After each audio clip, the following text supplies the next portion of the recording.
Magandang araw po, welcome po sa aking channel, Love9 TV.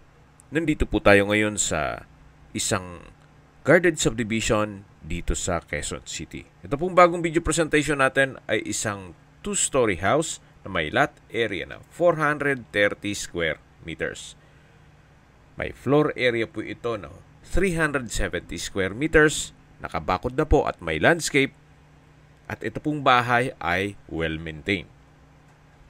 Meron po itong 6 bedrooms, 5 toilet and bath, maid's room, 6 covered car garage, entertainment room, at bare lang po ito. Lahat pong furnishings na nakikita nyo ay hindi po kasama.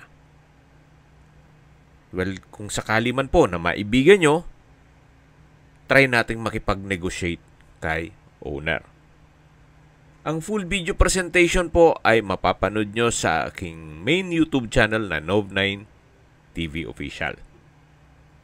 Dito po sa baba ay meron pong master bedroom na kung saan kung meron man po kayong PWD or senior citizen sa pamilya, yan po ang para sa kanila. Then dito naman po yung covered lanai na naka-polycarbonate roofing.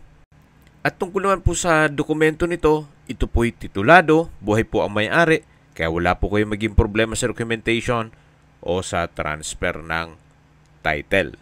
Napakalapit lang po nito sa Commonwealth at iba pang business establishments. Binebenta po ito ni owner sa halagang 43.5 million pesos. Kung may mga katanungan po kayo, tawag lang po kayo sa aking numero. At para malaman nyo po yung video code ng full video presentation, paki-message na lang po ako. Maraming salamat po.